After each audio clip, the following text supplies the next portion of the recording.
como eu fiz com Dois Irmãos, uma das personagens do Dois Irmãos é Manaus. E eu queria que uma das personagens da Noite da Espera fosse Brasília.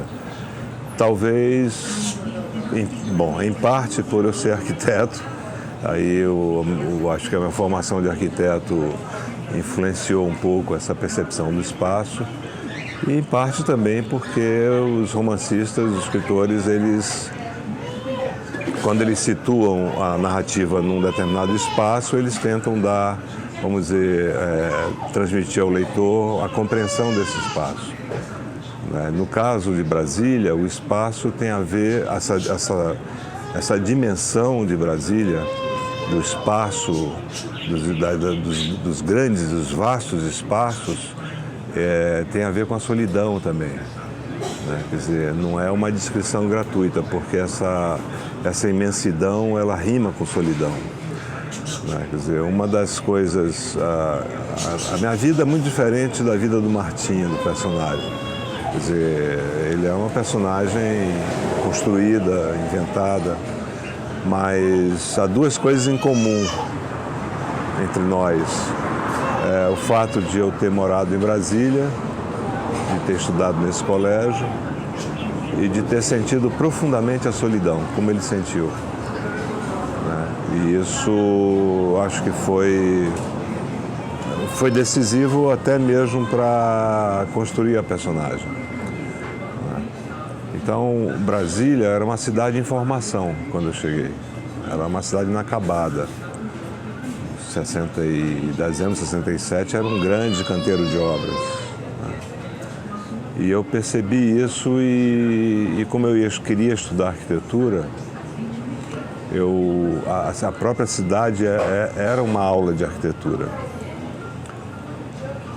com seus prós e contras, com suas críticas com as críticas que a gente pode fazer a Brasília, mas também com um lado muito positivo de ser um espaço novo, de fato,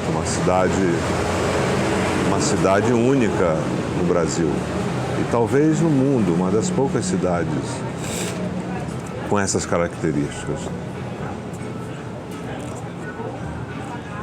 Então, as pessoas que moram, os leitores de Brasília, eles falam muito disso, dessa sua pergunta, porque os jovens já não conheceram essa Brasília, e os mais velhos, eles reconhecem essa Brasília. Nós ficamos muito diminuídos em Brasília, como passeantes, ou como... Quer dizer, não é uma cidade para pedestre, é uma cidade para o carro. E isso foi um espanto, porque eu saí de Manaus, e Manaus é uma cidade muito brasileira, uma cidade neoclássica,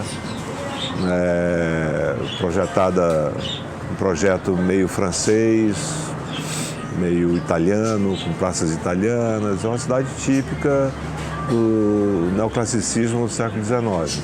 Aí você chega ali sozinho, sem ter contato, sem ter ninguém. Eu e dois amigos fomos para lá. Uma aventura maluca, Quando o Lúcio Costa e o Niemeyer projetaram Brasília, eles não perceberam e não podiam perceber que haveria um golpe militar 8 anos depois, certo? Ao contrário, o Brasil estava no auge do crescimento na época do Juscelino, desenvolvimentista, era um período desenvolvimentista, de grandes manifestações artísticas. Então eles planejaram uma cidade sem levar em conta o que poderia acontecer depois, se a democracia fosse interrompida brutalmente e bruscamente, como aconteceu. Então a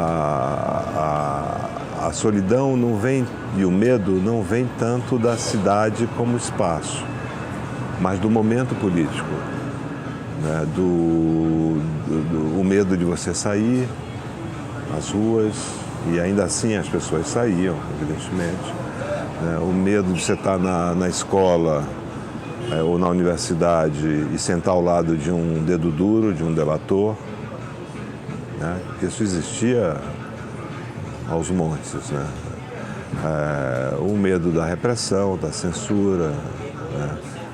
Então isso aí... Agora, o que aconteceu com Brasília, e não foi inteiramente previsto pelo Lúcio Costa, só em parte, é que Brasília, na verdade, imitou o Brasil do ponto de vista urbano. Ou seja, os construtores de Brasília, os operários que migraram do Nordeste, de Minas, de Goiás, eles não tinham onde morar. Então, o que aconteceu? Eles simplesmente construíram barracos, favelas. Surgiram no plano piloto e depois nas cidades satélites. A cidade satélite aqui, Ceilândia, que no início foi uma transferência de uma favela do plano piloto para essa área, que foi Ceilândia, hoje tem 500 mil habitantes. Mas começou com barracos, né, de lona, de pedaços de madeira, de habitações muito precárias, sem infraestrutura nenhuma. E isso também eles não previram, né, que Brasília seria uma cidade brasileira como todas as outras, né, cercada de favelas, né. Então tem uma questão aí de urbanismo, mas que no fundo as questões urbanas e arquitetônicas são questões também sociais e políticas. Não são apenas questões estéticas. Porque os arquitetos às vezes gostam de alguns arquitetos, de glorificar a sua profissão e achar que o desenho resolve tudo. O desenho não resolve tudo. O desenho organiza espaços, né? A funcionalidade do espaço e faz uma proposta técnica, estética, vamos dizer, visual.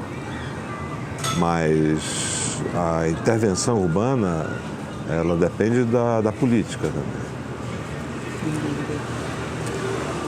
E foi por isso que o sonho da minha geração, ou de uma parte dela, na escola de arquitetura, na FAO, e em outras também, de projetar habitações populares, foi um sonho que não deu certo. Eu, na verdade, pensei muito, antes de escrever, na forma, né? Na estrutura, que é o que eu sempre faço, né? Eu não começo antes de entender o modo de narrar, como o livro vai ser narrado, por quem vai ser narrado. Então, eu tenho que entender essa estrutura primeiro, né?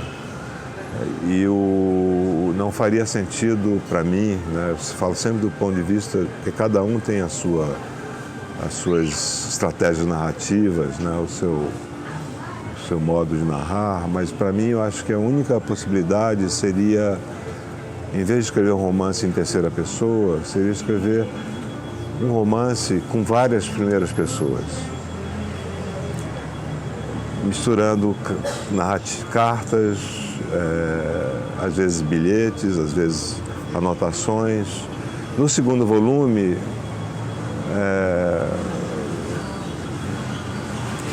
vai entrar uma série de coisas, de outras coisas, né, como cartas femininas, de mulheres, de personagens femininos, de outros personagens. É uma outra tribo, que é em São Paulo, né, quando ele está vindo para São Paulo. Então, essa fragmentação vamos dizer, que fazia parte do nosso cotidiano. A vida sempre é fragmentada, né? Nós não temos assim como a memória, uma vida contínua. Apesar da nossa rotina, a nossa vida não tem uma continuidade. Ela é interrompida sempre, por várias coisas, né? Às vezes por um telefonema, às vezes por um pensamento, às vezes por uma inquietação qualquer, pelo mau humor, né? Por algum desejo. E isso, naquela época, tinha um agravante, que era a descontinuidade em função, vamos dizer, do nosso cotidiano muito difícil, né? Muito difícil. Você está numa escola e, de repente, a polícia invade, né? Ou você está estudando e, de repente, alguém entra para convocar uma assembleia ou para dizer que vai ter uma passeata, interrompendo aqueles que gostariam de ficar ali estudando, como o Martim, de ficar um pouco alheio a tudo que está acontecendo. Então, ele é uma personagem um pouco perdida nessa história, nessa cidade, enfim, ele não se encontra. Não se encontra por causa da falta. Na literatura, a tua experiência é importantíssima.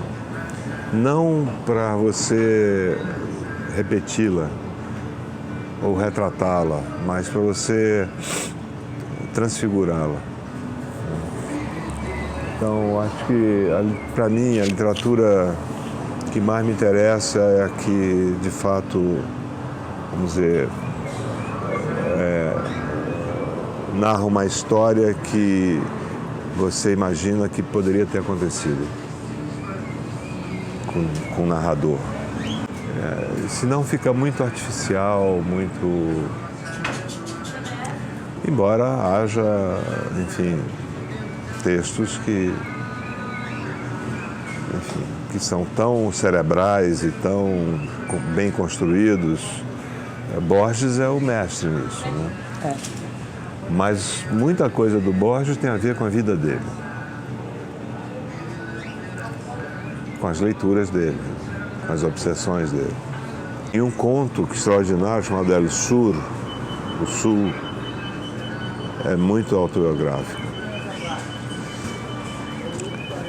Então, é um pouco enganoso, se não bastante enganoso, pensar que a vida dele e a história da Argentina não estão implicados na obra dele.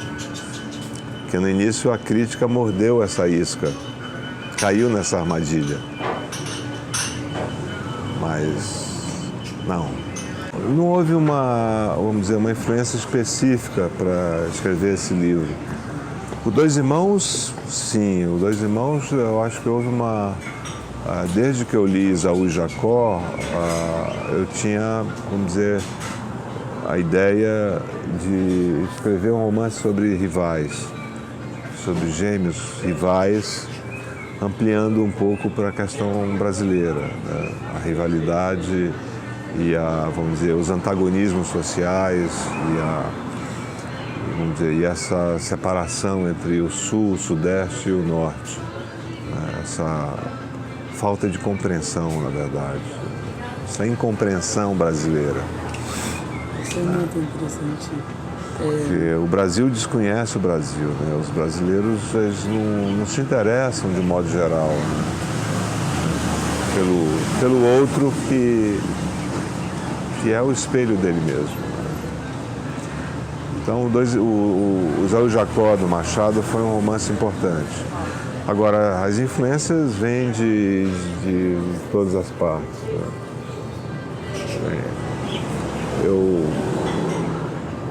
Eu acho que os primeiros livros que eu li em Manaus foram importantes na minha formação, né?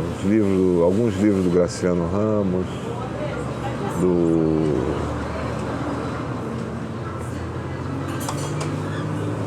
dos Sertões, uma parte dos Sertões, do Euclides da Cunha, do Jorge Amado, o Érico Veríssimo. Eu li um pouco já o Flaubert, estudando francês lá na província, né? Esses livros foram importantes porque eu percebi, embora eu não pudesse perceber em profundidade que uma narrativa como Vidas Secas ou Os Sertões, eu entendi, comecei a ver um outro Brasil. E aí, do ponto de vista histórico, é importantíssimo, né? Porque o romance geralmente tem um sentido histórico, se não ostensivo, pelo menos latente. E isso, para mim, sempre foi importante. Então, Vidas Secas, eu percebi ali, lendo Machado, um pouco os contos do Machado, Vidas Secas e Os Sertões, a parte final dos Sertões, eu conheci um outro Brasil. O Capitães da Areia, do Jorge Amado, porque não havia televisão em Manaus. Eu não tinha a imagem do Brasil, eu não conhecia, não sabia como é que era o sertão. Eu não sabia, só por fotos. Mas quando você lê Vidas Secas ou Os Sertões, você aprende muita coisa da geografia, da paisagem física e também dos dramas humanos, que é o que interessa a literatura, né? Bom, eu nasci em Manaus, frequentei a escola pública, o Colégio Pedro II, em Manaus até os 14 anos de idade, 15 anos. Eu fiz o ginásio, né? Que hoje é o ensino fundamental, né? Fundamental 2. Depois eu me mudei para Brasília, que é tema do romance, em dezembro de 67. Fiquei lá até 70, estudei também no colégio público, que foi criado por uma ideia do Darcy Ribeiro e do Anísio Teixeira. E eu estudei no CIEM, que era dentro do campus, na entrada do campus da UNB, até 70, aí vim para São Paulo por causa da repressão, da violência, enfim, na universidade, na escola, as invasões policiais. E aqui eu me formei em arquitetura na USP, na FAU. E comecei a escrever, enfim, frequentei cursos de literatura também na USP, como ouvinte. E em 79 eu ganhei uma bolsa, trabalhei algum tempo como arquiteto, como professor de arquitetura, quando eu me formei. E em 79 eu ganhei uma bolsa para morar na Espanha, para estudar em Madrid, do Instituto Ibero-Americano de Cooperación, que já nem tem mais esse nome. E aí eu fiquei um ano entre Madrid e Barcelona e depois eu fui à França, morei em Paris pouco mais de 3 anos, para cursar um doutorado que eu não terminei, na Sorbonne. E aí eu voltei para Manaus, depois de todo esse périplo, e ingressei na universidade como professor na Federal do Amazonas, como professor de francês, de língua e literatura francesa. E fiquei 14 anos na universidade dando aulas, e nesse tempo eu dei aula na UC Berkeley como professor visitante. Foi uma experiência muito boa. Em 98 eu larguei, eu saí da universidade, pedi minha demissão, minha exoneração, e eu ia terminar o doutorado aqui na USP, mas eu estava escrevendo Dois Irmãos, o romance, e aí eu não conseguia conciliar as duas coisas. Então eu decidi optar pela ficção, senão não teria escrito romance. E os outros, né? Então eu me demiti e comecei a viver de literatura. E desde 98 eu moro em São Paulo, portanto há 20 anos estou aqui. Olha, Primeiro que mudou o espaço, né? O São Paulo, salvo engano, devia ser uma cidade de 6 ou 7 milhões de habitantes. Uma cidade enorme, já naquela época, nos anos 70. No mínimo 5 milhões, certamente. E isso, eu cheguei aqui e vi que era um mundo, né? Então, no segundo volume da trilogia, eu falo um pouco sobre isso, porque lá eu me sentia numa armadilha. Essa foi a contradição do projeto de urbanismo. Ele queria um espaço democrático, mas espaço demais acaba sendo uma armadilha, porque você não tem para onde fugir, você não tem escape. Um pouco como aquele poema do Drummond, né? O áporo. É uma aporia, né? Um inseto cava sem alarde, sem encontrar escape. Você está lá numa situação, na Avenida W3 ou sei lá, em qualquer lugar de Brasília, você tem espaço demais, você não consegue se esconder. Você não tem para onde correr. Os comerciantes fecham as portas e você está Exposto. Não sabe para onde ir. Vai entrar num prédio. Então, em São Paulo, olha, a repressão e o medo são os mesmos, só muda de tempo e de lugar. All over the world. Por toda parte. A brutalidade da polícia, a repressão, seja aqui nos Estados Unidos, nos motins de Chicago, nas revoltas aqui, lá no sul, que houve a morte da moça, né, brutalmente, em Paris. Muda, porque a máquina repressora, o aparelho repressor é o mesmo. Né? É o mesmo. Ele existe para isso também, né? Para reprimir e punir. Né? Mas naquela época, que era um período de exceção, aqui também na USP, era a mesma coisa.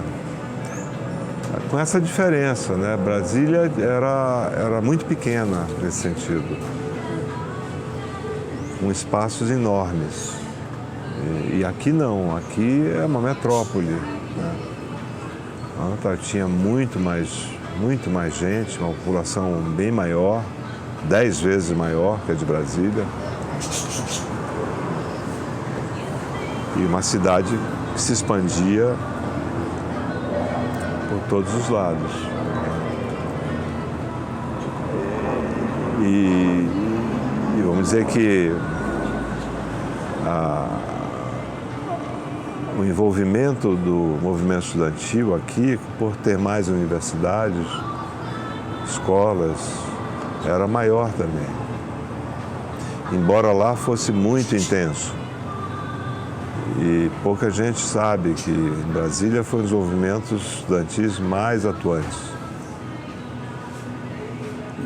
Tanto que o presidente da UNE, da União Nacional de Estudantes, Onestino Guimarães, era de Brasília e foi assassinado aqui, né? Em 73 ele desapareceu, até hoje é um dos desaparecidos.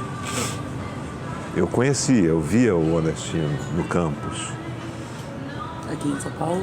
Lá na UNB, né? Quando eu ia almoçar no Bandejão, no Palácio da Fome,